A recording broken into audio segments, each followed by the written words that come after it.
Kemi ikur me rrobat të trupit, na ka detyruar të ikim me rrobat e trupit nga shtëpia që kishim ndërtuar bashkë.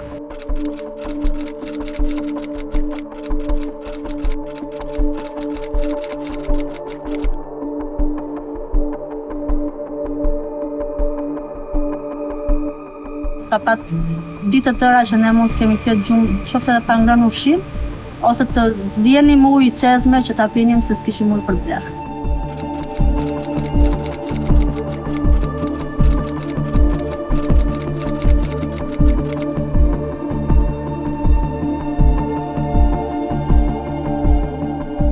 Ku ishan ato dilemat e mia për ta falur apo për mos ta fal, filloi të më bënte dhunë psikologjike dhe tentativa provokime që unë të largohesha nga shtëpia. Pastaj këto ushtruan gradualisht, derisa erdhi një pikë që më tha merri fëmijët edhe ik se nuk ka asgjë në këtë shtëpi.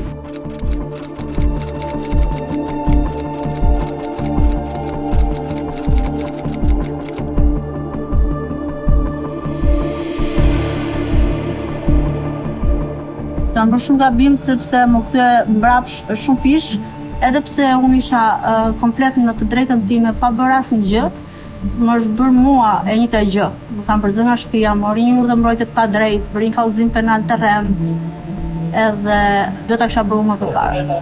Kur jetovi në të njëjtin shtëpi, u mora urdhër mbrojtje, por edhe pse i kisha të gjitha provat edhe për dhunën në trupin tim, unë nuk e bëra një kallëzim penal për hir të fëmijëve, familjarëve, të gjithë njerëzve.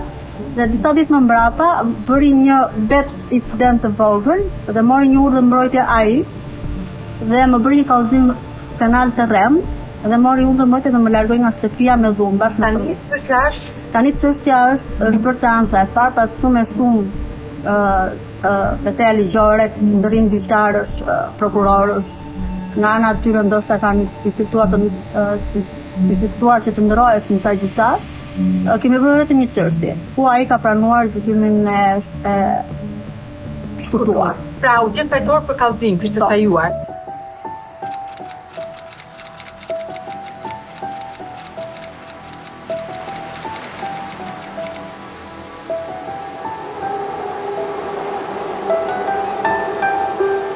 Është njëri që ka pushtet, ka qenë një biznesmen shumë i madh, dhe familja vetë në përgjithësi ka pushtet dhe filloi me kërcënimet që ti e di ku jam unë, kujt i kam unë disa borxhe për të më kthyer mbrapsht edhe çfarë mund të bëjnë ty ata persona.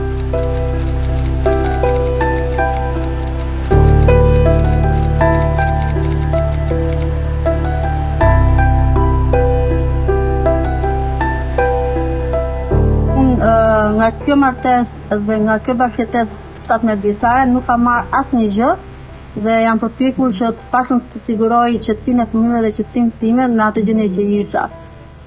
Por pasi kemi ikur, duke e parë që nuk jep asnjë pension ushqimor, asnjë të ardhur për fëmijët, dhe duke parë që ka shumë të ardhura dhe shumë burime, pavarësisht se nuk i deklaron, mendoj se fëmia u takon. Mbase mua 17 vitet e jetës time po i lë, se ishte vendimi im që u martova me të. Unë kërkoj avokat falas, mbrojtje dhe kërkoj të jemi qetë sepse vazhdoj edhe pse kam ik nga shtëpi kam gati 3 vjet, vazhdoj akoma të kërcënohet jeta ime dhe e fëmijëve. Her pas here dhe më duket sikur dhe me avokat edhe në përgjyqje edhe në prokurori prapë jam e pasigurt. Në fund. Nuk funksionon skema avokatit falas? Për mua jo, nuk ka funksionuar skema avokatit falas. Është një rrallë si pasur. Për mua po.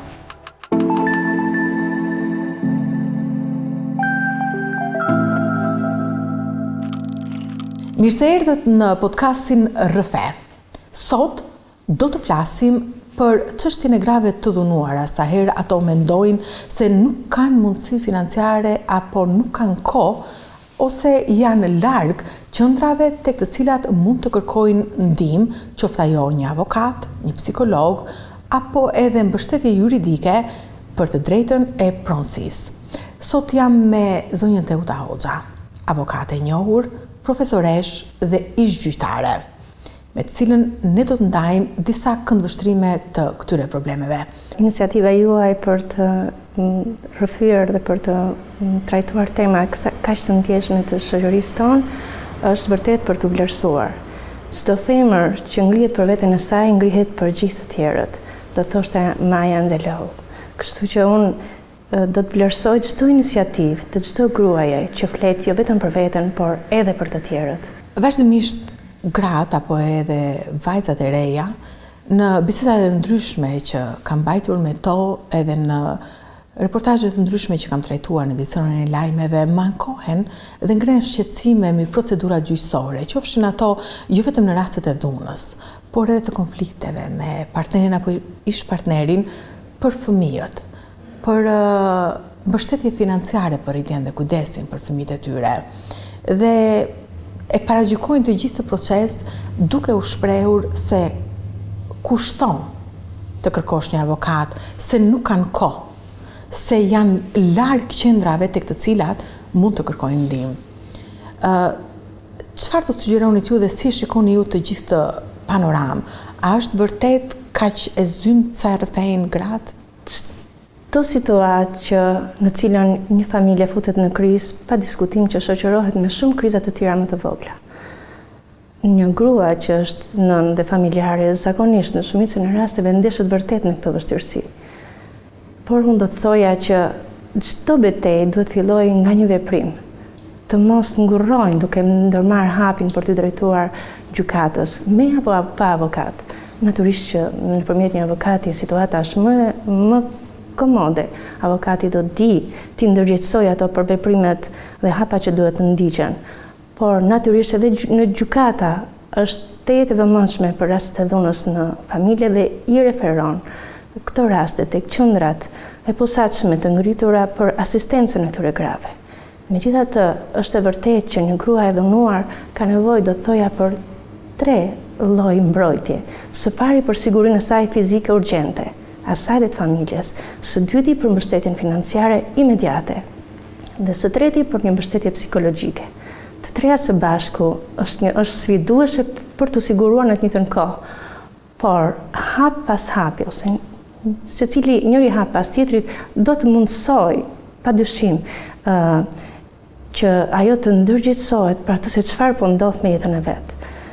Procedura gjyqësore është e vërtetë që në parim zgjasin, por në rastet e dhunës apo dhunës ndaj grave apo dhunës në familje, këto procedura përmbajnë afate ligjore mjaft të shkurtra dhe të thoja efikase.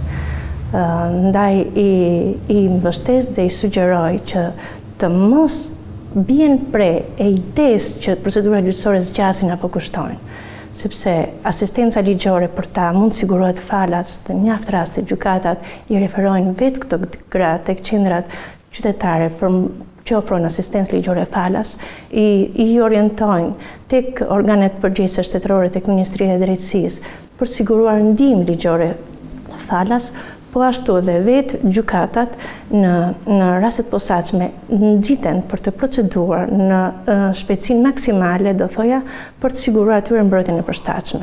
Se sa arrihet kjo në praktik, pastaj mbetet pa diskutim një sfidë tjetër, sepse jo gjithmonë masa që merr gjykata apo institucionet e tjera janë të efektshme. Në praktikën, në eksperiencën time, situatat në cilat një grua, një partnere, një nën ndeshet nuk kanë të bëjnë vetëm me çështje të dhunës fizike apo psikologjike. Ato derivojnë edhe në aspekte të tjera që janë të lidhura kryesisht me cënimin e të drejtave ekonomike të grave. Cënimi të drejtave ekonomike sjell mungesë pavarësie të tyre, mungesë lirie për të zgjedhur një avokat, mungesë lirie për të zgjedhur mjetin më të mirë mbrojtës dhe më të efektshëm në njësinë e kohës. Kam kuptuar dhe nga komunikimet që kam patur me zyrat notariale, pranohet zyrtarisht se 10 gra, për mos thënë 100 gra dhe vajza në Shqipëri, e para heqin dorë nga drejta trashëgimisë. E dyta, e dhurojnë pjesën takuese të tyre. Për arsye që i argumentojnë tek noteri, megjithëse noteret më së shumti kanë mbajtur raste, por ka ndodhe e kundërta, kanë mbajtur qëndrimin që jo, ju nuk mund të hiqni dorë, kanë refuzuar, nuk mund të hiqni dorë nga pjesa takuese. Dhe e argumentojnë me këtë qëndrim, me këtë e shprehin kështu, sepse kjo është drejta zakonore, sepse këto janë rregullat zakonore në Shqipëri. kjo dhunë financiare, a ka një zgjidhje dhe si ndodh? Pse është kaq e përhapur në mentalitetin shqiptar? Mjedisi psikologjik i trashëguar për të gjithë shoqërinë shqiptare nuk është i favorshëm në këtë drejtim. Gratë në përgjithësi kanë jetuar dhe janë rritur me atë mundësinë që në momentin që martohesh, shkëputesh nga familja origjinës dhe për i dhojë të dritat ekonomike duhet zgjidhen në familjen që ti ndërton, duke krijuar një lloj pritshmërie dhe vetë gratë që deri aty kanë shkuar të drejtat e tyre dhe nuk mund të rikthehen tek familja origjinës.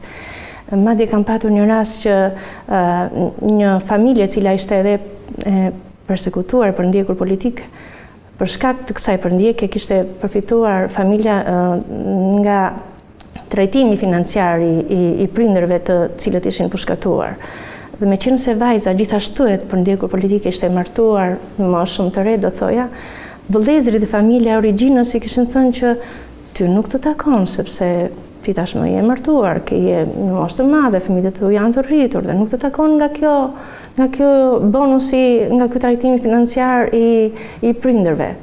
Dhe ajo me bindjen e saj që nuk kishte ndonjë të drejtë, kishte dhënë një prokur, një okej, një dakordsi tek një noter që pjesa e saj të trajtohej financiarisht dhe madje edhe të përfitonte nga kjo, të përfitonte familja origjinës, të përfitonte nga kjo. Drejt, pra megjithëse kishte qenë edhe vetë kishte qenë gjithashtu e përndjekur politike. Pra ishte rritur në një mjedis familje si antare e një familje të përndjekur dhe i takonte natyrisht dëm shpërbleje nga shteti shqiptar. Si të gjithë antarët e tjerë të familjes, ato zakonisht përblimet të kësaj kategorie i jepeshin për shkak të burgosjes apo internimit apo vrasjes së antarëve të familjes dhe ju akordohej dhe shpërblimi ju akordohet familjarëve të pasjetues. Dhe zonja me vetdije të plotë, po qidor, firmosur një prokur. Firmosur prokurën për kace, duke transferuar të gjitha të drejta që vinin nga kjo trashëgimi tashmë tek antarët e familjes saj të origjinës.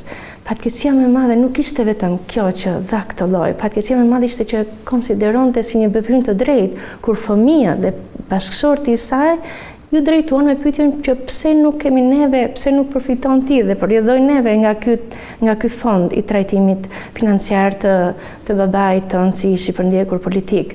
Dhe ajo me një naivitet ndoshta dhe me nuk e di, një lloj formimi bindje të brendshme, po nuk më takon, sepse është diçka e cilën unë jam shkëputur nga familja origjinës që me martesën time. Do të thënë, nganjëherë problemi nuk është vetëm mënyra se si ligji i zgjidh, sepse ligji nuk është i padrejtë në shumicën e rasteve. Ligji shqiptar, edhe në drejtat e grave, ofron mundësi dhe krijon premisa për trajtim të barabartë, të padiskriminuar, por mënyra se si ne vetë, për veten tonë, kemi trashëguar një mendësi e cila e ka mbingarkuar logjikën ekonomike dhe juridike në cilën ne veprojmë. Kjo ishte nga ato raste kur të vinte keq për mënyrën se si kishte hequr dorë pa qenë ndërgjegjshme që ajo kishte një të drejtë ligjore të patjetërsueshme. Dhe kështu ndodh në të gjitha fushat. Pra, gruaja, vajza, heq dorë nga të drejta të cilat ja jep ligji dhe kushtetuta. Po gjithashtu jep edhe një mburoj financiare në disa fusha, që ju i keni hasur gjatë karrierës tuaj shumë vjeçare si gjyqtare. Ku janë pikat më të zakonshme tek të cilat gratë pikërisht për shkak të këtyre ngarkesave që konsiderohet si tradita shqiptare, që në fakt është të pranosh se nuk ka asnjë të drejtë, ndodhin vazhdimisht. Në fakt, unë do t'i grupoja në një set rastesh ku e shoh më të ekspozuara mbrojtjen reale të grave, jo vetëm ligjore. Do të thoja në rastet e pronave ose pasurive që rrjedhin nga trashëgimia, ka një predispozit që gruaja të krijohet një mendësi nga familjarët apo opinioni publik që nuk mund të trashëgojnë familjen e origjinës sepse është shkëputur prej tyre dhe pjesa e saj është dhënë. po themi një farë mënyrë në momentin e martesës në formën e një paje apo një kontributi tjetër. Në rastin e pronave të legalizuar e shoh një problem shumë të mpret ku vajzat, gratë, megjithëse kanë kontribuar vetë, nuk figurojnë askund në pronën që është në proces legalizimi apo pritet legalizohet. Dhe rasti që më bën akoma më shumë përshtypje është rasti i grave, cilat janë gjithashtu bashkëpronarë në veprimtarinë tregtare të familjes apo bashkëshortit dhe ndonë se kanë kontribuar në krijimin e asaj pasurie, ato nuk figurojnë formalisht dhe në këto lloj raste, sidomos në rastin e fundit, vetë ligji lejon një farë mënyre që të drejtat e tyre të mos mbrohen në nivel caktuar për shkak të mënyrës se si ligji rregullon transferimin e pronësisë mbi kuotat apo mbi aksionet e shoqërive tregtare. Për ta filluar nga kjo e fundit, kam patur raste në eksperiencën time ku megjithëse familja kishte ngritur një biznes, konkretisht ishte një rast që kishte ngritur një biznes për prodhimin disa pijeve të licencuara, pijeve alkolike, jo alkolike, etj. Madje gruaja në atë rast referonte që i kam larë vetë shishet, thoshte shishet në bodrumin e shtëpisë time, duke kontribuar që të fillonim sa më shpejt, po fjalë për vitet 90, që të fillonim dhe të hidhim në treg sa më shpejt prodhimin.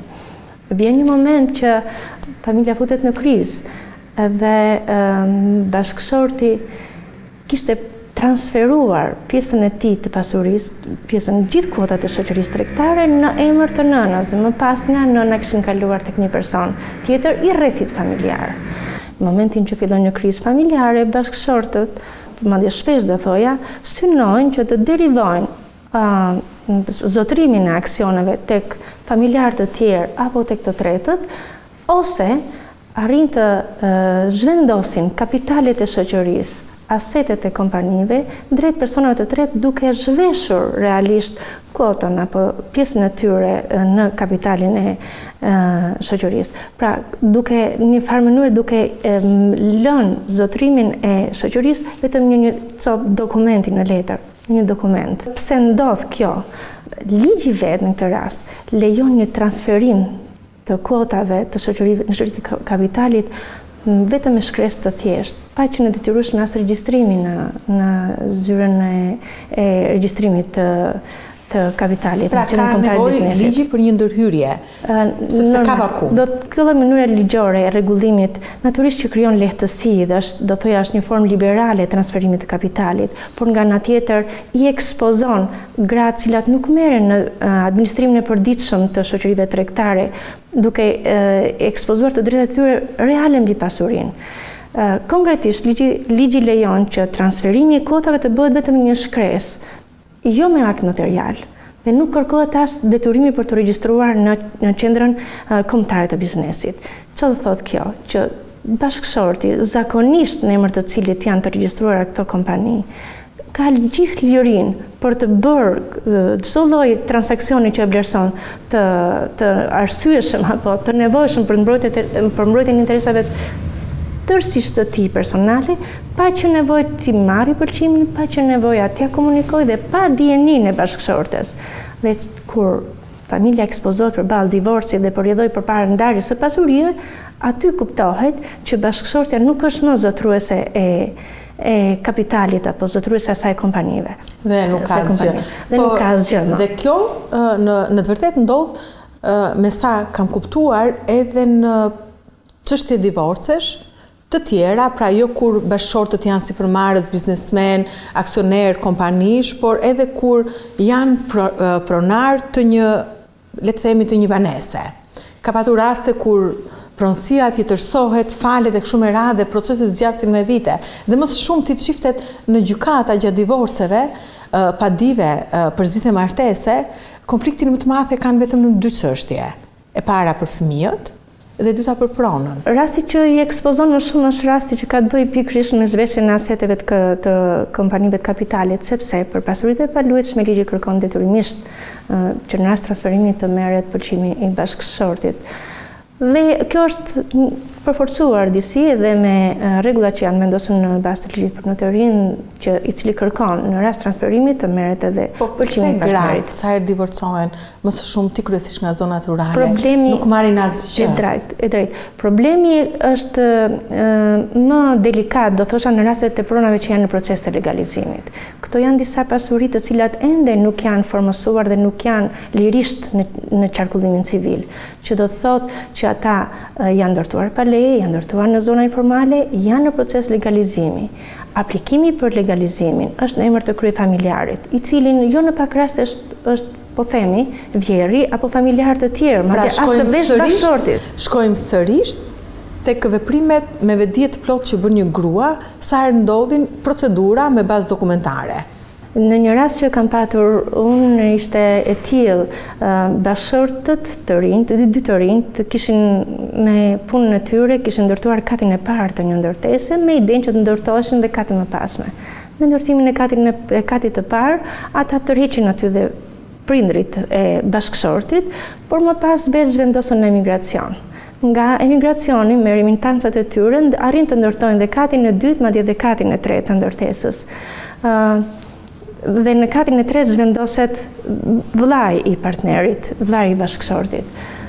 Fillojnë çështjet e konflikteve ligjore dhe personi që kishte kontribuar që në ndërtimin e katit të parë divorcohet me bashkëshortin e saj dhe përjedhoi duke qenë se i gjithë procedura legalizimit ishte në emër të babait të bashkëshortit dhe të vllait që kishte jetuar në Shqipëri, pra as të bashkëshortit të saj, të drejtat e saj mbi pronësore, mbi këtë banesë ishte në proces legalizimi ishin shumë të vështira për të provuar, thuajse inekzistente, sepse duhet kishte dokumentacion që ajo kishte punuar aty, duhet kishte dokumentacion që kishte sjellur remintancat nëpërmjet bankës nga Anglia në rastin konkret nga Anglia për të kontribuar për ndërtimin e banesës, dhe për më tepër që vetë procesi i legalizimit është një proces që zgjat etj. Prap gruaja viktimë. Jo vetëm, po historia vazhdon pasi në momentin që rishvendoset, sepse deportohen për një arsye apo për një tjetër dhe vendoset në banesën që kishte ndërtuar me kontributin dhe me djersën e saj, i kërkohet të lirohet dhe të dorëzoj banesën me idenë që ju nuk keni titull pronësie, ju nuk keni pronar, ju nuk keni kontribuar.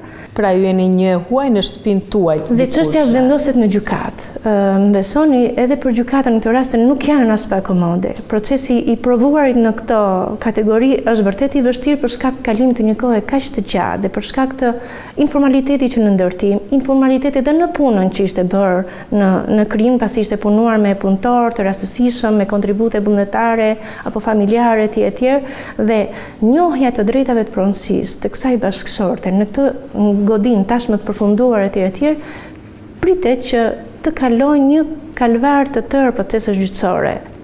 Dhe do të thoja që do i bëja thirrje grave të dokumentojnë në çdo moment mundin e tyre, në çdo mënyrë, me çdo mjet, sa herë aty ku punojnë, të këmbgulin për të marrë konfirmimin e të ardhrave të tyre, të këmbgulin për të lënë gjurmë të çdo qindarke që kontribojnë në familje ku ende format e pronësisë mbeten të rrezikuara nga informaliteti. Sepse është e drejta e tyre dhe padyshim, për sa kohë është e drejta e tyre, nuk ka më marrëdhënie në mirëbesim, por gjithçka duhet dokumentohet. Asgjë s'është dhënë një herë për gjithmonë. Këtë do i thoja çdo gruaje që punon, që ka familje, është detyra dhe përgjegjësia jonë që së pari të kujdesemi për veten tonë dhe për fëmijët tanë dhe për familjen. Vetëm në këtë mënyrë do të bëjmë përpara si shoqëri.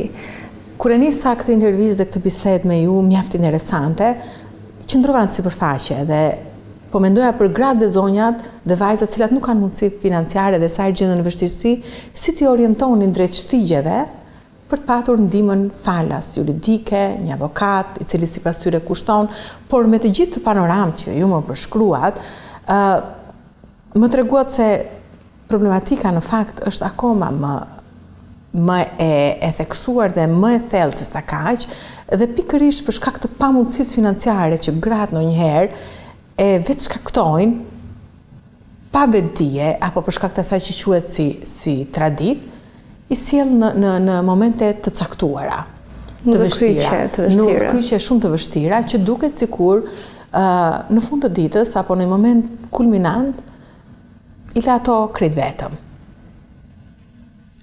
Realisht, a kanë mundësi të tjera gratë, pra fakti është aty, ka ndodhur, një grua ka hequr dorë nga e drejta e trashëgiminisë, ka punuar gjithë jetën, është një familjare mirë, një nënë mirë, një nënë mrekullueshme.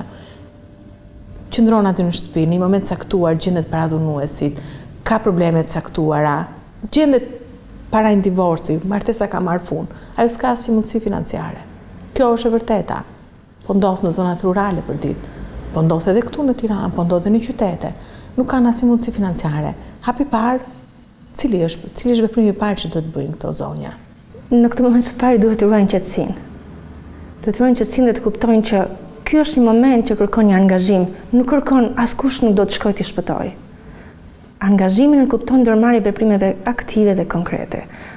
Duhet së pari kërkojnë ndihmë nga familjarët e tyre për të krijuar një mundësi provizore, emergjente ose një fond emergjence derisa të bien kontakt me institucionet shtetërore dhe me mënyra të tjera ligjore për të siguruar një punë, një mbështetje sociale, një mbështetje ekonomike. Nuk është turp të kërkosh ndihmë, do thoya unë. Sepse kjo lloj ndihme është jo vetëm detyrim për veten e tyre, por mbi të gjitha për përgjegjësinë që kanë ndaj fëmijëve të tyre dhe familjarëve që kanë nën kujdes dhe nën kujdestari ligjore. E dyta që do të thoja unë të mos tepen nga pamundësia, gjithmonë gjendet mundësia për të drejtën. E kërkon avokatin, sapo telefonon policinë, deklaron që nuk ka mundësi falas. E kërkon në gjykatë. Do ta kërkojnë gjykatë dhe jam e sigurt në gjitha rastet gjykatat kur shohin pamundësinë, sidomos nëse shoqërohen me dhunë, sigurojnë, asistojnë me avokat të paguar nga shteti, me avokat ligjor falas. Por përveç kësaj, këto janë mbrojtje që sigurohen në kushtet e emergjencës, por se për një mbrojtje për të drejtat e tyre pak më afatgjata, për të siguruar mbrojtjet e të drejtave tyre në raport me pronësinë e tyre, me të drejtat e tyre ligjore, nuk duhet të hezitojnë të drejtojnë një avokati. Dhe sot ka studio ligjore që ofrojnë pro bono, ofrojnë çështje falas. Vetë studio të cilët unë jam ngritur në fillimet e saj, kemi marrë përsipër dhe po trajtojmë raste çështjes të kësaj kategorie pro bono. Pro bono do të thotë falas. Falas. Kur shohim që gratë cilat kanë tregues tjetër shoqërues, siç është mund të jetë dhuna fizike apo psikologjike, kemi vendosur t'i asistojnë me mbrojtje ligjore falas, së pari për të dalë nga gjendja e emergjencës, së dyti për të siguruar një të drejtë ligjore për fëmijët në proces rritje dhe edukimi, për deturimin për ushqime apo gjëra që kanë të bëjnë me nevojat imediate të tyre. Kjo është shumë domethënëse, dhe meqense ju jeni një studio pro bono, a mund ta shfrytëzojmë këtë moment dhe t'i themi çdo gruaje që e ndjek këtë podcast dhe që ka nevojë për një ndihmë, se ku mund t'ju kontaktojnë, në cilin adresë online apo ku gjendet zyra juaj? Është një vend shumë afër gjykatës rrethi gjyqësor Tiranë, do thoya më përballë gjykatës, aty mund të kontaktoni, mund të kërkoni emrin tim dhe natyrisht do të asistohen nga asistentët dhe nga partnerët e studios për gjërat që kanë të bëjnë dhe janë objekti i studios tonë ligjor. Pra, posa ju elektronike si mund t'ju kontaktojnë në rrjetet sociale? dielkoka.com, që është adresa jonë e studios ligjore në cilën unë jam bashkuar tashmë së fundmi. Pra, përpos ndihmës ligjore falas të ofruar nga shteti, mund të kërkoni ndihmë tek një gjyqtar kur çështja juaj është në shqyrtim dhe të kërkoni mbrojtje falas për shkak të pamundësisë. Gjithashtu mund ta kërkoni edhe në polici, por ka edhe studio pro bono, pra falas, të cilat ju ndihmojnë edhe për procedura tjera të mëtejshme. Një ndër to është studio e zonjës Hoxha. E nisët në mënyrë shumë domethënëse, me një shprehje e cila është labitar për çdo grua dhe faleminderit që edhe ju jepni kontributin tuaj shumë domethënës në çdo fushë të mundshme që ka lidhje me të drejtat e njerëzit. Në fakt edhe për gjyqtarët është sfiduese her pas here, pozita në cilën të themi informaliteti ka ende rrënjë të forta në Shqipëri.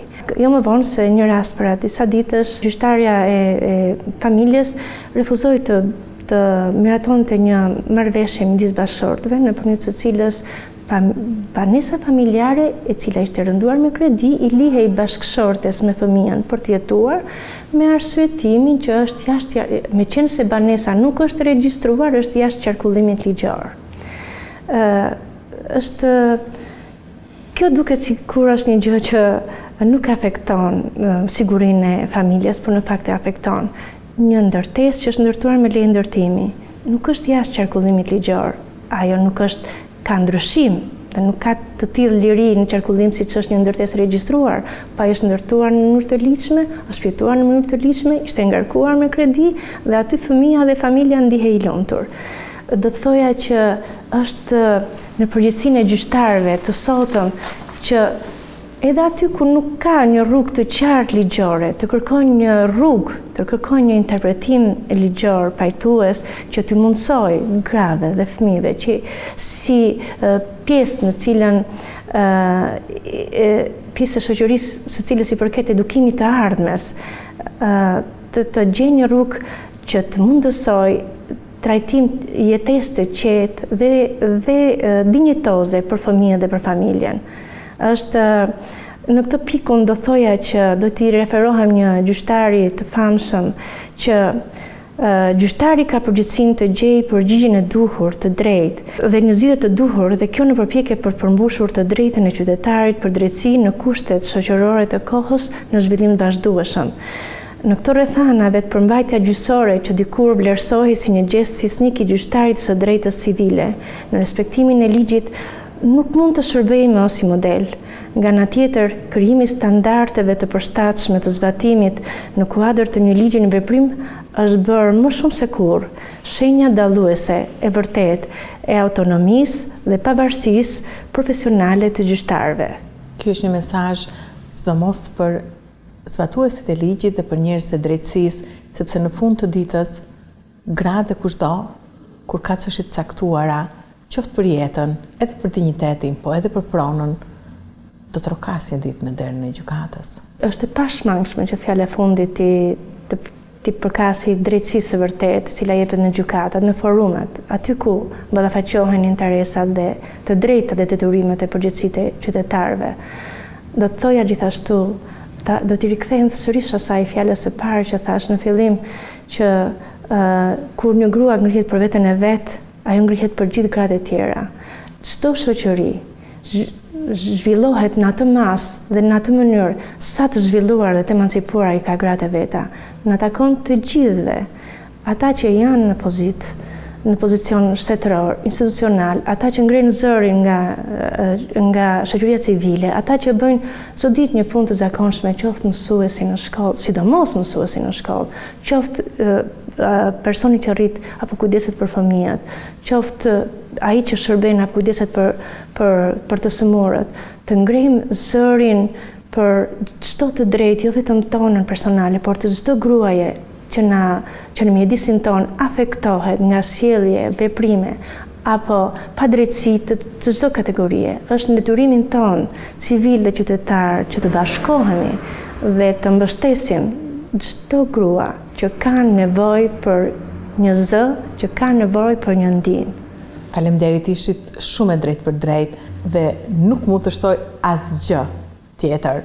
Ishim në podcastin RFE me zonjën Teuta Hoxha. Shihemi së shpejti.